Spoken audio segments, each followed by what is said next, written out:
Protozoa berasal dari bahasa Yunani, yaitu protos, artinya pertama, dan zoo, artinya hewan. Jadi protozoa adalah hewan pertama. Protozoa merupakan kelompok lain, protista eukariotik. Protozoa dibedakan dari prokariot karena ukurannya yang lebih besar, dan selnya eukariotik. Kadang-kadang antara alga dan protozoa kurang jelas perbedaannya. Kebanyakan protozoa hanya dapat dilihat di bawah mikroskop. Untuk karakteristik protozoa, yang pertama, protozoa termasuk mikroorganisme yang besarnya antara 3 mikron sampai dengan 100 mikron. Protozoa merupakan penghuni tempat berair, tempat basah.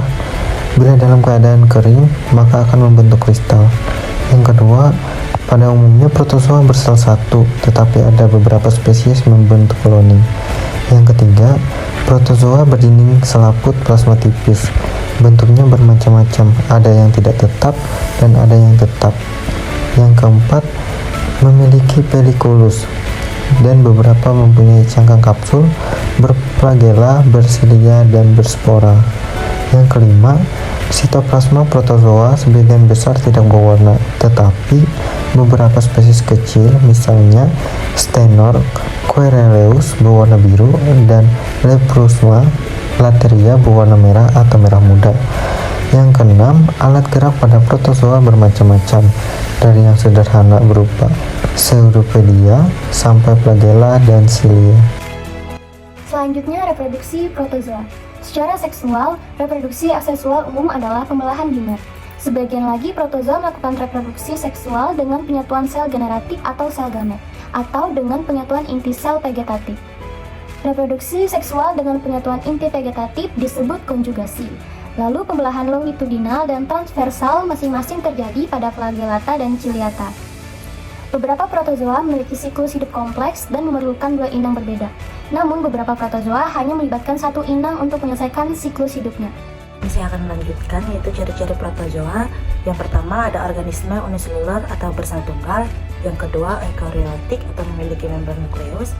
Yang ketiga, hidup soliter atau sendiri dan berkoloni atau berkelompok. Yang keempat, sifat hidupnya kosmopolit, artinya dapat hidup di tempat atau habitat apapun. Yang kelima, umumnya tidak dapat membentuk makanan sendiri atau heterotrof. Keenam, hidup bebas saporopit atau parasit. Selanjutnya ada morfologi protozoa. Semua protozoa mempunyai vakuola kontraktil. Vakuola dapat berperan sebagai pompa untuk mengeluarkan kelebihan air dari sel atau untuk mengatur ketekanan osmosis. Jumlah dan letak vakuola kontraktil berbeda pada setiap spesies. Protozoa dapat berada dalam bentuk vegetatif atau tropozoid, atau bentuk istirahat yang disebut kista.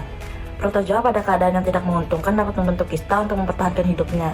Saat kista berada pada keadaan yang menguntungkan, maka akan berkecambah menjadi sel vegetatif. Protozoa tidak mempunyai dinding sel dan tidak mengandung selulosa atau kitin seperti pada jamur dan alga. Kebanyakan protozoa mempunyai bentuk spesifik yang ditandai dengan fleksibilitas ekstoplasma yang ada dalam membran sel. Selanjutnya adalah fisiologi protozoa. Protozoa umumnya bersifat aerobik non-fotosintetik, tetapi beberapa protos dapat hidup pada lingkup anaerobik, misalnya pada saluran pencernaan manusia atau hewan ruminansia. Protozoa aerobik mempunyai mitokondria yang mengandung enzim untuk metabolisme aerobik dan untuk menghasilkan ATP melalui proses transfer elektron dan hidrogen ke oksigen. Protozoa umumnya mendapatkan makanan dengan memangsa organisme lain atau bakteri, baik secara fagositosis maupun pinositosis. Protozoa yang hidup di lingkungan air, maka oksigen dan air maupun molekul-molekul kecil dapat berdifusi melalui membran sel. Selanjutnya adalah klasifikasi protozoa. Protozoa dibagi menjadi 4 kelas berdasarkan alat geraknya. Yang pertama ada rhizopoda atau sarkodina. Alat geraknya berupa pseudopoda atau kaki semu, bergerak dengan kaki semu yang merupakan penjuluran protoplasma sel. Kelas kedua yaitu flagellata atau Mastigopora. Ini merupakan protozoa yang bergerak dengan menggunakan flagel atau bulu cambuk. Kelas yang ketiga yaitu ciliata. Ciliata bergerak dengan silia atau rambut getar. Silia ada pada seluruh permukaan sel atau hanya pada bagian tertentu. Cilia mendukung pergerakan makanan ke sitostoma. Kelas yang keempat yaitu sporozoa. Sporozoa adalah protozoa yang tidak memiliki alat gerak. Cara bergerak hewan ini dengan cara mengubah kedudukan tubuhnya. Terakhir yaitu peranan protozoa bagi kehidupan.